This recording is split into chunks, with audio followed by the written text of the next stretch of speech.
وصحبه ومواله ولا حول ولا قوة إلا بالله وبعد.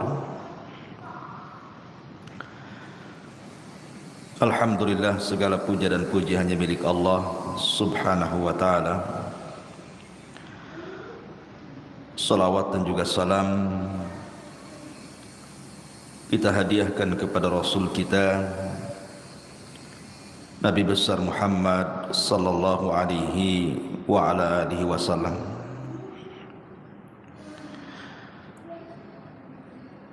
Ma'asyiral muslimat yang dimuliakan Allah subhanahu wa ta'ala, alhamdulillah di pagi menjelang siang ini kembali kita bisa duduk untuk bertalabul ilmi. Dan pembahasan di pagi menjelang siang ini kita akan membahas tentang beberapa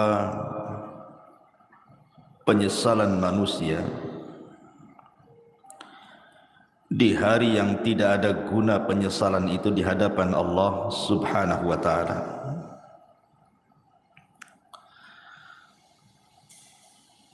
Ma'asyiral muslimat yang dimuliakan Allah subhanahu wa ta'ala, apa saja keinginan-keinginan manusia yang merupakan penyesalan dirinya dan tidak ada gunanya. Penyesalan itu tidak ada gunanya lagi.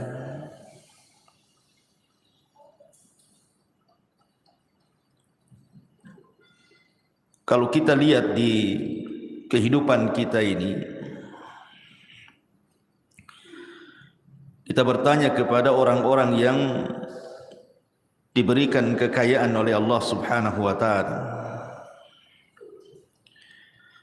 pasti keinginan mereka itu ingin bertambah kaya lagi. Karena biasanya orang-orang yang diberikan dunia itu mereka tidak akan puas dengan dunia yang dimilikinya. Makanya Anas bin Malik radhiyallahu an mengatakan, menukilkan sabda Nabi sallallahu alaihi wasallam, "Lau anna libni Adam wadiyan min dhahab." Kalau seandainya anak Adam ini memiliki satu lembah semua emas, ahabba ayyakuna lahu wadiyan, pasti dia berkeinginan untuk menambah 2 lembah emas lagi. Walan yamla'a fahu illa turab wa yatubullahu ala man tab. Dan orang ini tidak akan puas mengejar cita-citanya untuk mengumpulkan dunia kecuali tanah yang menimbunnya. Kalau sudah ditimbun tanah, baru tahu, barulah dia menyesal. Ma'asyiral muslimat yang dimuliakan Allah azza wa jalla, setiap manusia itu pasti akan melewati padanya sakaratul maut. Tidak ada satupun manusia pasti akan melewati yang disebut dengan sakaratul maut. Karena Allah subhanahu wa ta'ala yang mengatakan, wajaat sakratul maut bil haqq dzalika ma kunta minhu tahid. Dan akan datang sakaratul maut, dan itu sebuah kebenaran. Itulah yang membuat manusia lari padanya.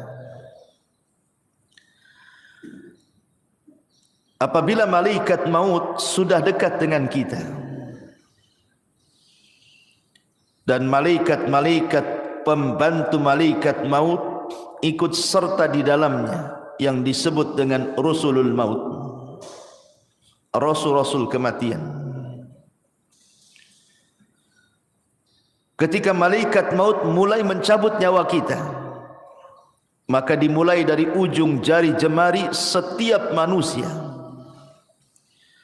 Kemudian ruh itu berjalan sedikit demi sedikit sampai di tenggorokan. Ketika nyawa di tenggorokan inilah, maknanya manusia sudah tidak akan selamat lagi. Hatta idza balagatit tarak wa qila man rah. Sampai ketika ruh itu sampai di tenggorokan manusia, tidak ada yang bisa meruqyah dia mengembalikan ruh ke dalam jasadnya. Disitulah dia terbayang keinginan-keinginan, penyesalan-penyesalan yang tidak ada guna penyesalan itu. Apa saja penyesalan-penyesalan yang akan dirasakan saat detik orang sakaratul maut itu? Walaupun dia menjerit kepada Allah Subhanahu wa taala untuk dikembalikan ke dunia, melaksanakan penyesalan yang sudah ia tinggalkan, baik perkara yang harus dilaksanakan atau perkara yang harus ditinggalkan, percuma saja penyesalan kala itu. Inilah kita akan bahas beberapa penyesalan-penyesalan ketika orang berada fi firashil maut, tempat tidur kematian. Apa saja penyesalan-penyesalan itu? Ma'asyiral muslimat yang dimuliakan Allah Azza wa Jalla, kita harus bedakan keinginan orang-orang yang beriman saat detik-detik kematiannya dengan cita-cita orang-orang yang mereka jauh daripada keimanan. Maka penyesalan mereka tidak ada gunanya. Contoh saja umniyatus salihin, kehendak dan cita-cita orang-orang saleh. Apabila ruhnya sudah dicabut, kemudian badannya berada di atas keranda kematian, kemudian dibawa ke kuburan, maka orang-orang saleh akan mengatakan saat jasadnya dibawa ke kuburan, qaddimuni qaddimuni, segerakan aku, segerakan aku, segerakan aku, segerakan aku. Maksudnya jangan dilambatkan jalannya supaya cepat dikubur, karena dia tahu di hadapan dia ada nikmat yang luar biasa. Tetapi kalau dia orang fasik, orang jahat, maka dia akan berteriak kepada orang-orang yang membawa jasad dia ke kuburannya dan mengatakan, ya wailaha aina yadhhabuna biha. Celaka, celaka, hendak kau bawa kemana jasadku ini? Dia pun berteriak-teriak, tidak ada yang mendengar selain makhluk-makhluk di luar manusia dan jin. Ma'asyiral muslimat yang dimuliakan Allah Subhanahu wa taala, apabila seorang yang beriman betul-betul sudah dimasukkan ke dalam kuburan, kalau dia meninggal karena mati syahid, maka dia akan meminta kepada Allah Subhanahu wa taala untuk dikembalikan ke dunia. Untuk apa? Untuk berperang kembali dan mati syahid kedua kalinya, dan itu kemuliaan baginya. Makanya Jabir bin Abdullah radhiyallahu an pernah menceritakan saat kematian ayahnya Abdullah ibn Haram. Jadi saat kematian Abdullah ibn Haram, Jabir bin Abdullah ini, dia merasa sedih. Bagaimana tidak ayah tercintanya satu-satunya harus mati syahid di Uhud. Kemudian sambil memeluk ayahnya yang sudah tidak bernyawa itu, maka Nabi SAW mengatakan, ya Jabir, tabki aw la tabki, wallahi ma kallama Allahu ahadan qat min wara'i hijabin wahiyan abaka fakallamahu kifahan bila turjuman. Jabir, menangis ataupun engkau tidak menangis, sungguh Allah Subhanahu wa taala tidak pernah bicara pada siapapun di balik tabirnya secara wahyu kecuali bapakmu. Bapakmu diajak bicara oleh Allah tanpa penerjemah, di mana Allah Subhanahu wa taala mengatakan kepada ayahmu, tamanna ya abdi, berangan-anganlah wahai hambaku, bercita-citalah wahai hamba-hambaku. Ya abdi tamanna alayya u'tik, wahai hambaku, mintalah sesuatu kepadaku, aku akan beri. Maka ayahnya Jabir, Abdullah ibn Haram, mengatakan, ya Rabb, ya Rabb, tuhyini fa'aqtulu fika thaniyatan, hidupkan aku kembali ya Rabb, supaya aku bisa berperang untukmu kedua kali, dan aku bisa mati syahid kedua kalinya. Tapi Allah Subhanahu wa taala mengatakan, innahu qad sabaqa minni annahum ilaiha la yarji'un. Tidak mungkin wahai Abdullah, orang yang sudah mati itu hidup lagi. Kemudian Abdullah ibn Haram mengatakan, kalau begitu sampaikan kepada orang-orang yang masih hidup akan posisiku di hadapan. Maka Allah Subhanahu wa taala turunkan ayat, wala tahsabannal ladzina qutilu fi sabilillahi amwatan bal ahya inda rabbihim yurzaqun. Jangan kau sangka orang-orang yang mereka mati di jalan Allah, terbunuh dalam jihad, mereka mati. Tidak, mereka hidup. Mereka diberikan rizki di hadapan Allah Subhanahu wa ta'ala. Inilah cita-cita orang-orang yang beriman. Walaupun cita-cita ini mustahil dilakukan, mustahil terkabulkan, tapi cita-cita mereka mulia, ingin hidup kembali, ingin berperang karena Allah, dan ingin mati syahid kedua kalinya. Begitulah umniyatus salihin, angan-angan orang-orang yang saleh. Makanya dalam surah Yasin ada satu kisah yang disebut dengan Habibun Najjar. Dalam surah Yasin itu ada kisah yang disebut dengan kisah Habibu An-Najjar. Bagaimana kisahnya Habibun Najjar itu? Jadi suatu hari di sebuah perkampungan di zaman setelah Isa bin Maryam, sebelum diutusnya Nabi SAW, di kampung itu atau daerah itu sangat penuh dengan kezaliman, penuh dengan kesyirikan.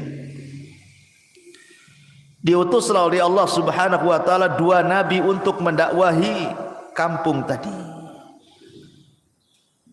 Ada yang mengatakan bahwa dua orang ini bukan nabi tetapi murid-muridnya Isa bin Maryam untuk mendakwahi daerah tersebut. Tapi didustakan oleh kaumnya. Akhirnya Allah Subhanahu wa taala mengutus satu lagi untuk menguatkan yang dua orang yang sedang berdakwah itu, tapi didustakan lagi. Sampai akhirnya tiga utusan ini hampir dibunuh. Datanglah seorang laki-laki yang bernama Habibun Najjar, yang sudah beriman sebelumnya kepada tiga utusan ini, memperingatkan orang-orang yang menentang tiga utusan itu. Kemudian malah dia jadi sasaran pembunuhan. Niatnya membela para utusan, akhirnya dibunuh oleh orang kampung itu.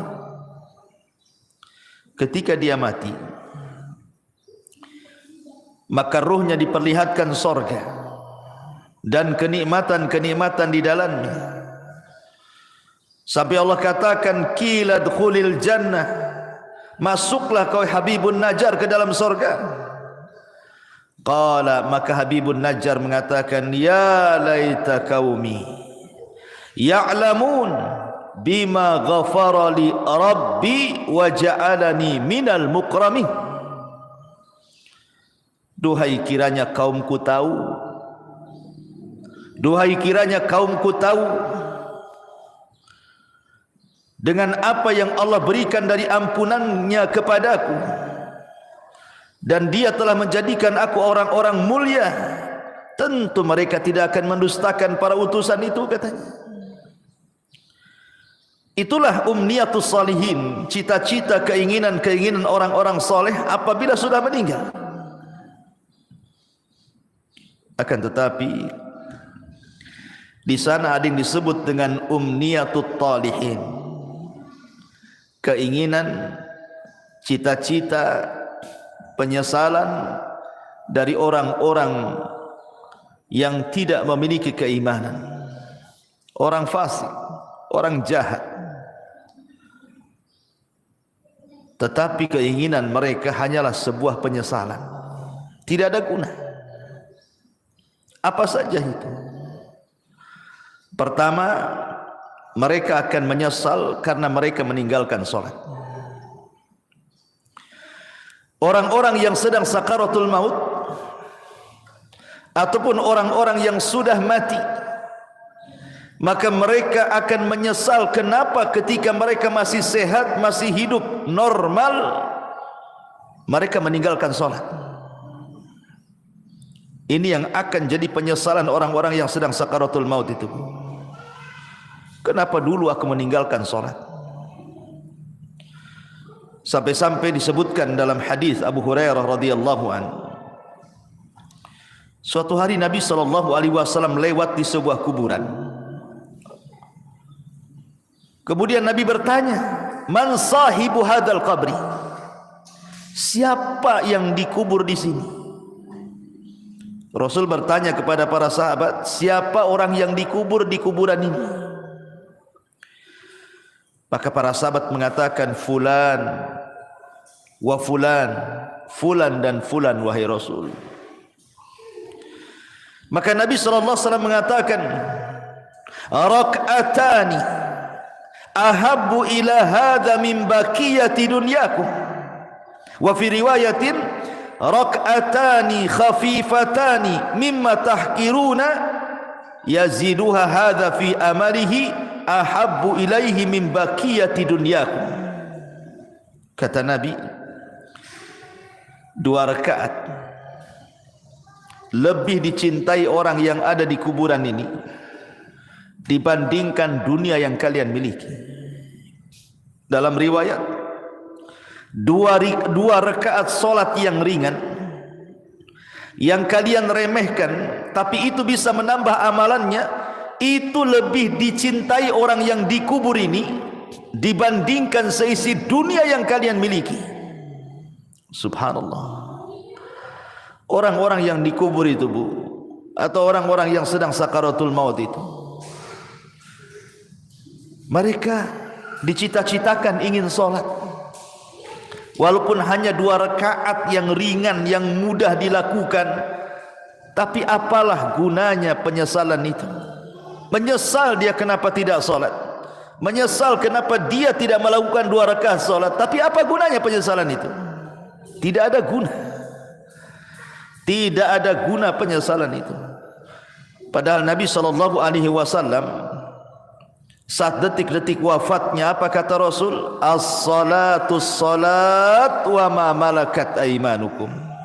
Jaga solat dan hamba-hamba sahaya di antara kalian.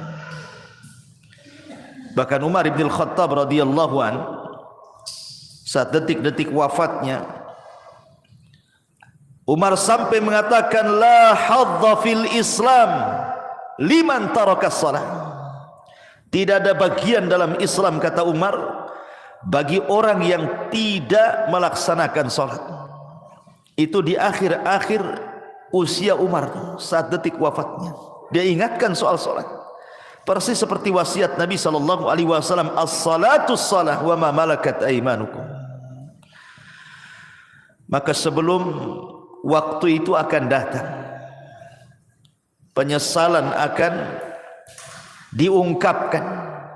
Tapi apalah gunanya penyesalan itu di hadapan Allah? Maka dari sekarang jangan pernah tinggalkan salat, karena ini adalah penyesalan orang-orang sakaratul maut nanti.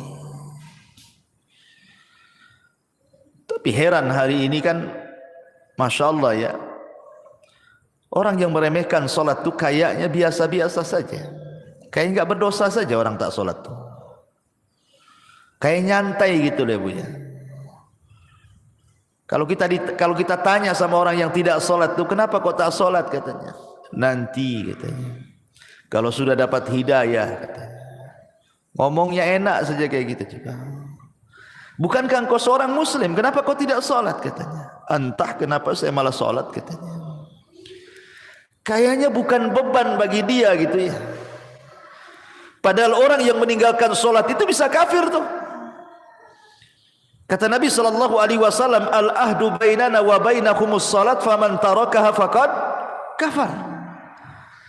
Perbedaan kita loh dengan orang kafir itu solat. Kalau dia meninggalkan solat berarti apa bedanya dengan kafir?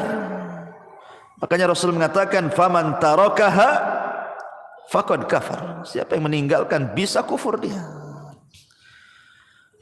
Maka Bu, nasihati kalau ada keluarga yang tidak solat, ajarkan solat, suruh mereka solat. Jangan sampai datang waktu di mana dia ingin solat, tapi keinginannya hanya menjadi penyesalan bagi dia karena tidak ada guna. Nyawa sudah di tenggorokan itu sudah nggak ada guna lagi taubat. Innallaha yaqbalu taubata 'abdin ma lam yugharghir. Sungguhnya Allah Subhanahu wa taala itu hanya menerima taubatnya seorang hamba sebelum nyawa di kerongkongan. Ini yang pertama. Penyesalan yang kedua, as-sadaqah, sedekah. Allah Subhanahu wa taala mengatakan dalam surah Al-Munafikun ayat 100, ayat 10 sampai 11. Wa anfiqu mimma razaqnakum min qabli an ya'tiya ahadakumul maut fayaqula rabbi laula akhartani ila ajalin qarib fa asaddaqa wa akum minas salihin. Walan yuakhirallahu nafsan idza jaa ajaluha wallahu khabirum bima ta'malun. Allah Subhanahu wa taala sudah mengingatkan jauh-jauh hari sebelum datang detik-detik kematian itu. Infak, perbanyak sedekah dari rizki yang kami rizkikan kepada kalian sebelum datang satu hari kematian akan menjemput kalian. Dan kalian mengatakan, Rabbi ya Rabb, laula akhartani ila ajalin qarib. Kalaulah engkau hidupkan aku sesaat, kalaulah engkau sembuhkan aku sesaat, apa yang terjadi? Fa asaddaqa wa akum minas salihin. Aku janji aku akan sedekah dan aku akan menjadi orang baik. Tetapi Allah mengatakan walan yuakhirallahu nafsan idza jaa ajaluha. Tidak mungkin Allah mengakhirkan hidupnya kalau sudah datang ajalnya. Tidak mungkin Allah mengakhirkan hidupnya, mengembalikan nyawa yang sudah ditenggorokan dikembalikan kepada badannya kalau sudah ditetapkan hari itu dia harus mati. La yastakhiruna sa'ata wa la yastaqdimun. Kalau kematian itu datang tidak mungkin akhirkan, tidak mungkin dimajukan pas waktunya. Disitulah penyesalan datang. Ketika nyawa ditenggorokan, mulailah dia terpikir, teringat dengan harta yang selama ini dikumpul-kumpulkannya. Harta itu bukan harta kita, Bu. Harta itu harta Allah. Harta itu datang bukan karena kecerdasan kita. Harta itu datang bukan karena jerih payah kerja keras kita, bukan pula karena jabatan-jabatan kita. Tidak, semua harta itu datang dari Allah. Makanya Qarun ketika mengatakan innama utituhu min ilmin indi, harta itu datang karena kecerdasanku, Allah katakan fa khasafna bihi wa bidarihil arda, kami tenggelamkan si Qarun dan seluruh kekayaannya. Ya, karena kekayaan itu bukan milik Qarun, kekayaan itu milik Allah. Semua kekayaan itu milik Allah, tidak ada secuil pun milik kita. Allah hanya minta sedikit dari harta kita itu. Allah tidak minta banyak seperti zakat. Allah hanya minta 2,5% dari 85 gram emas itu. Tidak banyak. Apalagi itu harta bukan harta kita, harta Allah. Tetapi karena manusia zuyyina linnasi minasyahwat, dihiasi syahwat-syahwat dunia inilah, akhirnya dia bakhil. Dia baru tahu setelah nyawa di tenggorokan, baru dia sadar, kenapa dulu aku tidak sedekah? Laula akhartani ila ajalin qarib fa asaddaqa wa akum minas salihin. Kenapa aku tidak sedekah ketika aku sehat? Maka bagi anda yang Allah subhanahu wa ta'ala limpahkan rizki yang luas, dengan mudah anda mencari rizki itu tanpa ada kesulitan. Itu nikmat yang besar yang Allah subhanahu wa ta'ala anugerahkan kepada anda. Banyak-banyaklah sedekah, karena Rasul yang mengatakan maluka ma akalta fa afnaita wa ma labista fa ablaita wa ma tasaddaqta fa abqaita. Hartamu, kata Rasul, yang kau makan pasti habis, yang kau pakai pasti usang, yang kau sedekahkan itulah yang bermanfaat untuk kematian. Karena apabila seseorang meninggal dunia, Bu, nyawa sudah dicabut oleh Allah, yang pertama terpisah dari badan ibu itu adalah harta. Yang pertama terpisah dari badan ibu adalah harta. Pertama orang mati ini dicabut nyawanya, yang pertama berpisah hartanya. Tidak ada hubung kait dia dengan harta lagi. Bahkan sekaya apapun orang yang meninggal itu, tetap saja sama keluarganya dibelikan kain kafan yang harganya murah. Bukan karena dia orang kaya kafannya mahal, tidak. Kafannya pun tetap itu juga yang sangat murah, tidak berharga. Karena pertama kali dia meninggal, yang terpisah dari hidup dia itulah hartanya dulu. Baru kemudian dibawa di atas keranda, diiringi dengan keluarganya, kemudian dimasukkan ke liang lahat, kemudian dikubur di situ sama keluarganya, kemudian keluarganya pulang, barulah dia terpisah dengan keluarganya.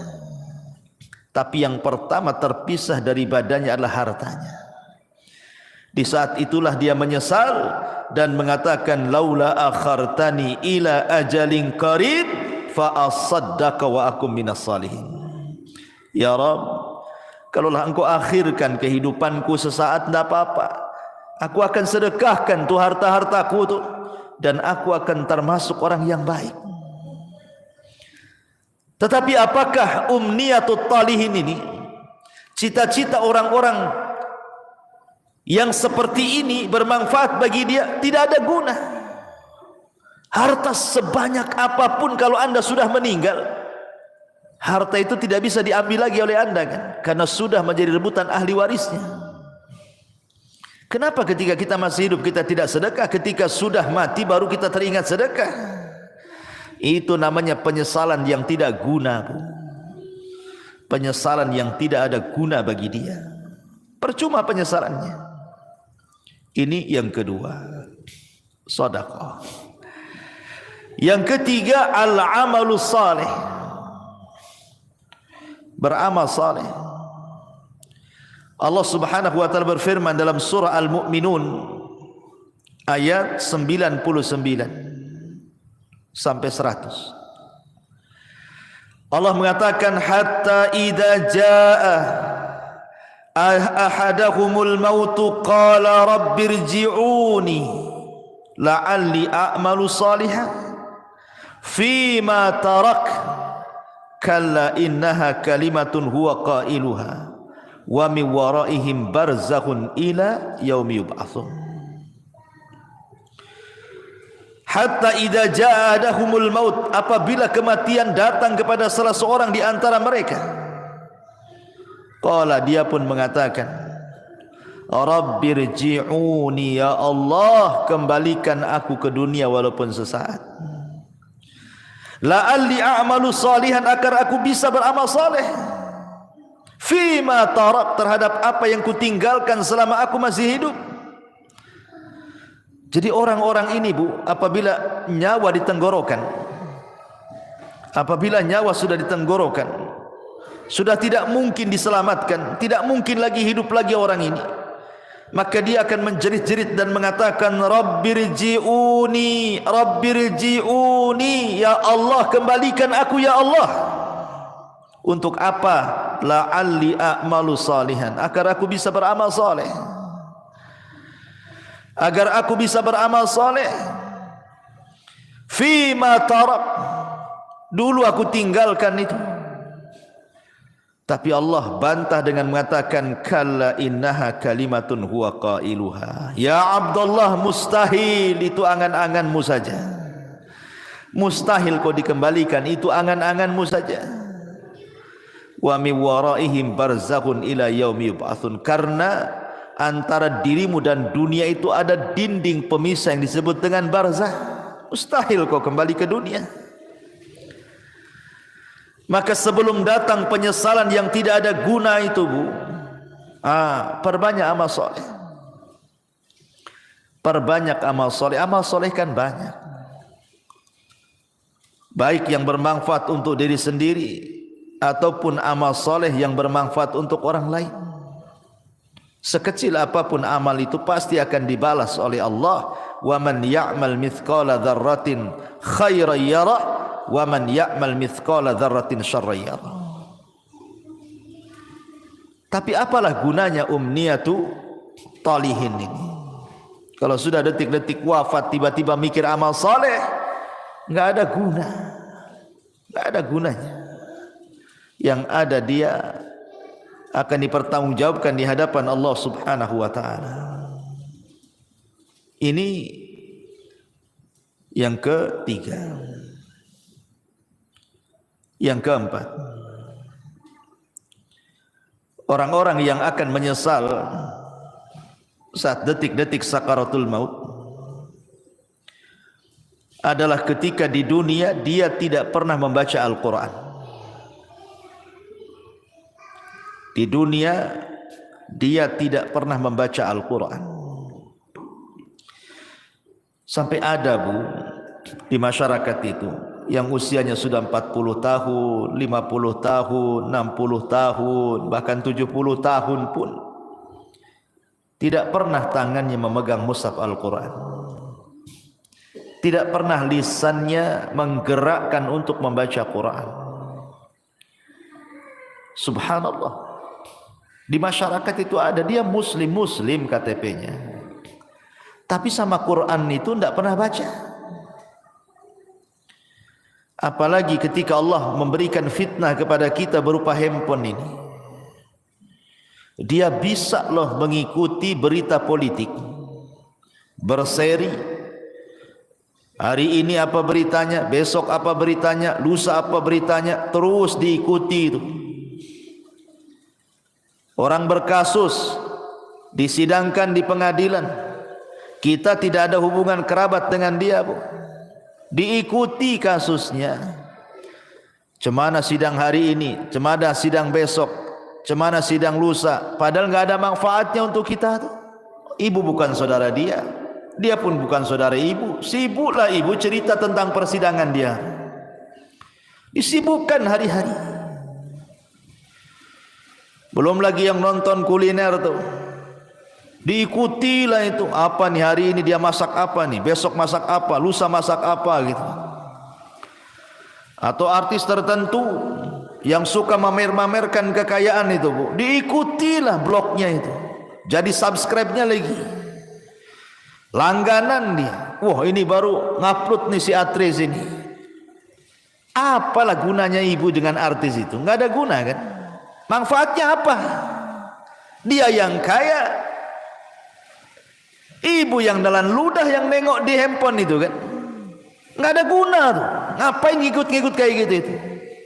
Coba kalau nggak ditonton artis itu, bangkrut juga dia. Jangan ditonton. Nggak akan dia dapat duit juga. Karena itu sama kan, kalau kita nonton kan habis pulsa kita, itu sama kita ngasih uang sama orang kaya itu.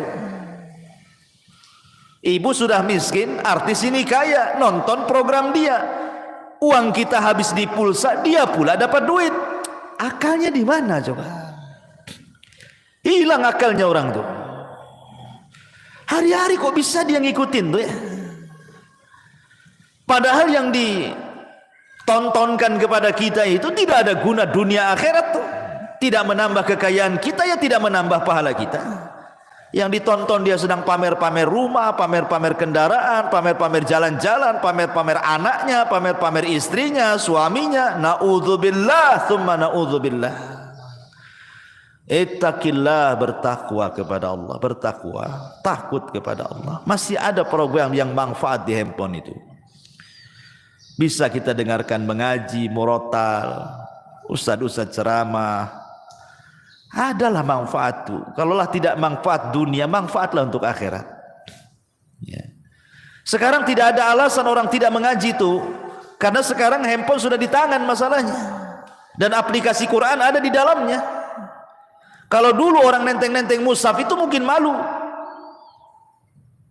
Kalau nenteng mushaf kemudian ibu ya sambil ke arisan bawa mushaf gitu ya, mushaf gede itu bukan? Pasti kata orang arisan, ibu ini salah tempat, musola sebelah sana bu katanya. Lah kok bilang musola sebelah sana katanya? Karena ibu nenteng mushaf, disangkanya mau yasinan. Tapi kalau sekarang ini kan nenteng-nenteng handphone ini nggak ada orang malu. Justru kalau ndak punya handphone malu pula dia. Lalu apa alasan kita nanti di hadapan Allah kalau Allah bertanya, kenapa ibu tak baca Quran? Kemudian ibu jawab bagaimana? Mushafnya di masjid ya Rabb katanya. Mushafnya ketinggalan di rumah. Lah itu mushaf ada di tangan loh sekarang. Karena setiap handphone itu ada aplikasi Quran. Tidak ada alasan untuk tidak baca Quran. Dan itu akan ditanya di hadapan Allah Subhanahu wa taala. Wa qala ar-rasul ya rabbi inna qaumi ittakhidhu hadzal qur'ana mahjura. Wa qala ar-rasul, akan berkata Rasul kelak pada hari kiamat di hadapan Allah melaporkan akan umatnya, Rabbi inna qaumi ya Rabb, sesungguhnya kaumku ittakhadhu hadzal qur'ana mahjura. Sepeninggalku mereka sedikit demi sedikit meninggalkan Al-Quran, meninggalkan untuk memegangnya, meninggalkan untuk membacanya, meninggalkan untuk merenungkannya, meninggalkan untuk mempelajari tafsirnya, meninggalkan untuk mengamalkannya, bahkan melanggar isi-isinya. Mahjur. Ini akan datang suatu hari penyesalan, Bu. Ketika detik-detik nyawa di tenggorokan, maka orang akan teringat dengan Al-Quran. Karena salah satu pertanyaan itu juga Quran itu. Wa ma imamu, siapa pimpinanmu itu? Ikut siapa kamu ini? Jawabannya Quran. Jangan sampai detik-detik penyesalan itu datang dan tidak ada guna. Saat ruh sudah di tenggorokan, tiba-tiba kita berpikir dengan Quran, apa gunanya lagi? Anda sudah tidak bisa baca Quran, Anda saja dibacakan Quran. Orang yang detik-detik wafat itu kan sibuk tuh orang-orang baca Quran. Anda saja ditalkinkan tidak bisa ngomong, macam mana mau baca Quran? Apa nunggu kita tidak bisa menyebut kalimat kecuali la ilaha illallah baru terpikir ingin baca Quran? La ilaha illallah. Jangan. Ini akan jadi penyesalan yang tidak ada guna nanti. Dari sekarang kalau ada waktu baca Quran. Baca Quran. Ya. Ma'asyiral muslimat yang dimuliakan Allah Subhanahu wa taala. Kemudian yang berikutnya penyesalan yang akan datang adalah Dia akan menyesal kenapa di dunia dia tidak berkawan dengan kawan-kawan yang saleh.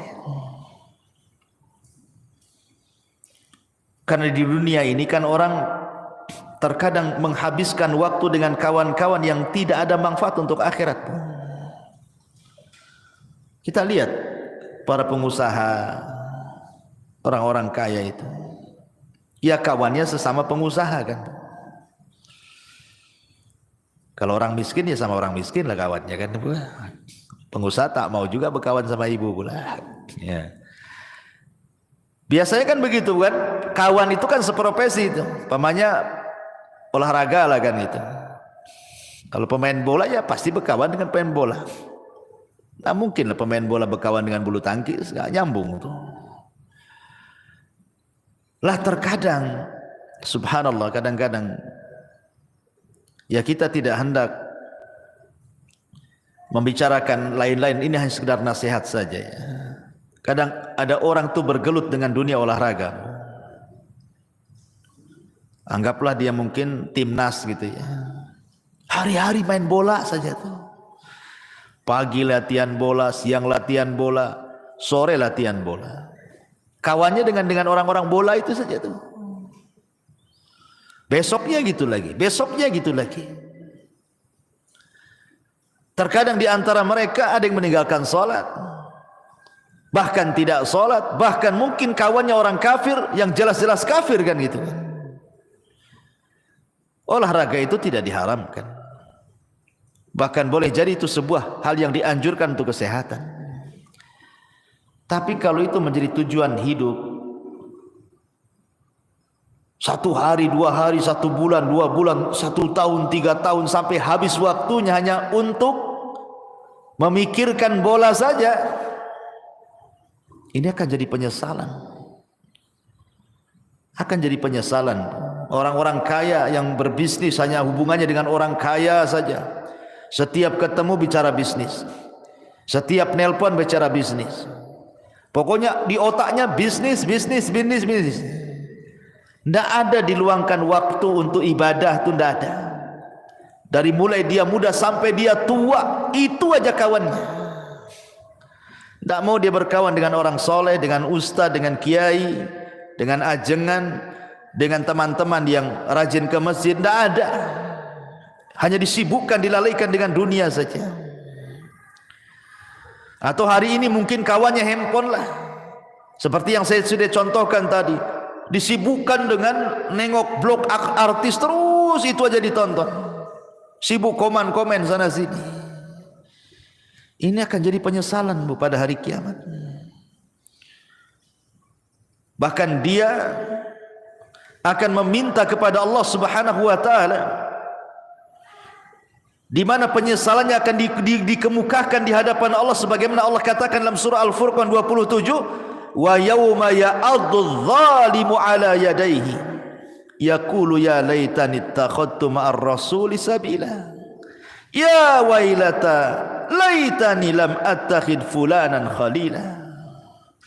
Pada hari di mana orang zalim menggigit jarinya dan mengatakan, duhai celaka, kenapa ketika aku masih sehat di dunia aku tidak mengambil Rasul sebagai kawan? Duhai celaka, celaka aku, kenapa aku tidak menjadikan si fulan itu kawanku? Makanya Hasan Al-Basri mengatakan, istaghfiru min sahibikumus salih fa innahu yanfa'ukum yaumal qiyamah. Cari teman-teman yang soleh, cari teman-teman yang baik, karena itu akan bermanfaat pada hari kiamat bagi pelakunya. Nanti akan menyesal kita Bu. Kita hari-hari sama si fulan, si alan, dihabiskan waktunya hanya untuk jalan kemari dengan si fulan, si alan itu, ngobrol dengan si fulan, si alan itu. Lupa bertahun-tahun, sampai lupa sholat, lupa puasa, lupa baca Quran, lupa zakat, macam-macam. Kan ada orang disibukkan hari-hari dengan itu saja kan Bu. Lah nanti akan jadi penyesalan Bu.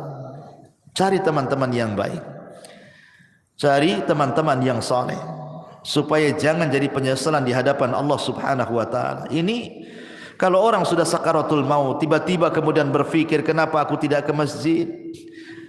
bersama orang-orang yang solat di masjid? Kenapa aku tidak mengaji bersama orang-orang yang mengaji? Kenapa aku tidak membaca Quran bersama orang-orang yang baca Quran? Gak ada guna tuh. Gak ada guna, itu hanya umniah saja, angan-angan, cita-cita saja. Karena nyawa sudah di tenggorokan, apalah gunanya itu? Maka sebelum penyesalan itu datang, dari sekarang cari teman-teman yang baik yang bisa menyelamatkan kita. Ma'asyiral muslimat yang dimuliakan Allah Azza wa Jalla. Lalu apa lagi? Orang-orang yang melalaikan keluarga. Orang-orang yang melalaikan keluarga di masa hidupnya.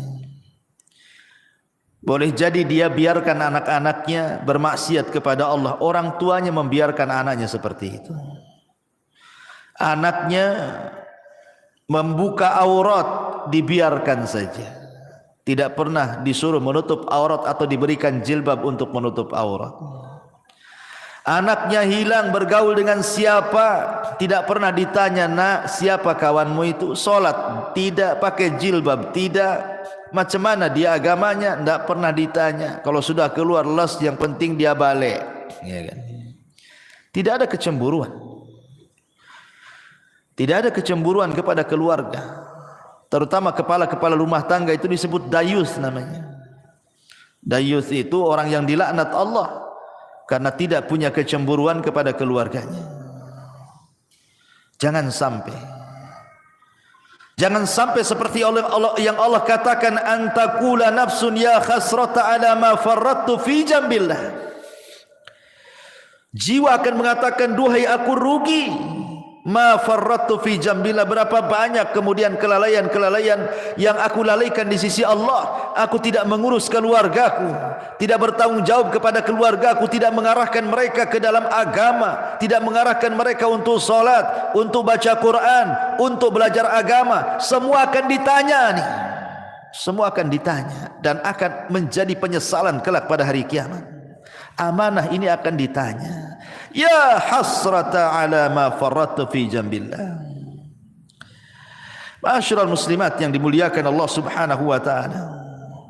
Maka sebelum itu terjadi, arahkanlah orang-orang tua, ibu-ibu, supaya anak-anak itu menjadi anak yang soleh dan soleha. Karena itu manfaatnya untuk kita masalahnya. Apabila ibu sudah meninggal, siapa yang mendoakan itu kalau bukan anak-anak? Ibu sudah tidak bisa beramal di kuburan itu. Ibu hanya menanti doa anak-anak yang mengatakan, Rabbighfirli wali walidai. Ya Allah, ampuni aku dan kedua orang tuaku. Itulah harapan kita ketika masuk kuburan itu, adalah transfer doa-doa ampun dari anak-anak kita. Dan itu tidak mungkin dilakukan anak kecuali kita yang mendidik anak itu dari kecil sampai dia menjadi anak soleh dan soleh, baru dia akan doakan orang tuanya. Dan ini akan jadi penyesalan, kenapa dulu saya tidak didik anak saya. Pernah saya ceritakan kan sama ibu, saya itu waktu di Kijang, Tanjung Pinang sana, saya disuruh untuk memandikan jenazah. Ustaz, bisa enggak mandiin jenazah? Bisa, ada waktu insyaallah. Jadi saya datanglah ke rumahnya, saya mandikan jenazah, saya juga kafani bapak yang meninggal itu, kemudian saya solatkan. Ketika jenazah itu dari rumah hendak diangkat ke musola, karena dekat musolahnya dari rumahnya itu. Kan biasa Bu, kalau ada orang meninggal kan depan rumah pasti sudah dipasang terop, kursi-kursi sama RT di situ itu. Jadi setelah kemudian jenazah itu di masjid, coba saya tanya, mana keluarganya, mana keluarganya? Biar dia di saf pertama mau saya bimbing supaya dia mendoakan orang tuanya, karena kan doa yang paling mustajab itu doa ketika sholat jenazah kan Bu, bagi si mayat itu. Dan itu doa terakhir anaknya kan gitu. Habis itu tidak akan melihat lagi kekanak-kanak akan dikubur. Jadi saya panggil lah, mana anaknya? Jadi orang-orang mengatakan tuh anaknya tuh sedang duduk-duduk di kursi itu diteror, di bawah teror tuh katanya. Jadi saya bilang suruhlah mereka nyolati bapaknya tuh. Itu terakhir kali lah saya mau ngomong. Tapi dipanggil-panggil bu, anaknya nggak ada yang mau sholat, nggak ada yang mau nyolati bapaknya, asli rokokan aja di situ. Sempat saya ngelus dada, subhanallah, ada anak yang durhaka kayak gini kan. Itu bapaknya terakhir mati bu, anaknya bukan satu orang, ada 5 orang, semua duduk-duduk di situ. Rokokan itu, dipanggil-panggil dia bilang sudah disolatkan aja katanya, disolatkan aja katanya. Tidak mau dia menyolat itu. Ada apa dia dengan bapaknya? Tapi dengan peristiwa ini kita lihat kan, ini yang salah mesti bapaknya nih ketika dia masih hidup. Tidak mungkinlah kalau seandainya bapaknya itu baik mendidik anak-anaknya itu. Kok anak-anaknya nggak mau nyolati dia gitu kan? Mesti ada dendam di anak-anaknya ini. Ini saya saksikan bu. Apa menunggu seperti ini gitu ya kan? Orang tua ketika meninggal mau nyolatkan saja anaknya tidak mau gitu kan? Auzubillah. Ini penyesalan yang tidak ada guna orang seperti ini. Karena kalau sudah besar anak itu bisa melawan orang tuanya. Betapa banyak orang-orang tua yang sakit hati kemudian bercita-cita, nak kalau kau tahu durhaka kepadaku di dewasa ini, sudah kecekik kau di masa bayi biar mati. Banyak tuh orang tua itu yang menghendaki kematian anaknya karena kurang ajar dia. Kan di masyarakat kan banyak yang seperti ini bu. Ya, jadi janganlah kemudian sampai datang pada waktunya tiba-tiba kita menyesal ketika nyawa di tenggorokan. Dia menyesal kenapa dulu dia tidak mendidik keluarganya, tidak mengarahkannya, tidak menasihatinya, tidak menjadikan mereka anak-anak yang saleh dan salehah. Umniyatut talihin. Yang seperti ini umniyatut talihin, bukan umniyatus salihin namanya. Angan-angannya orang-orang jahat, percuma, nggak ada guna. Ya. Maka inilah perkara-perkara bu.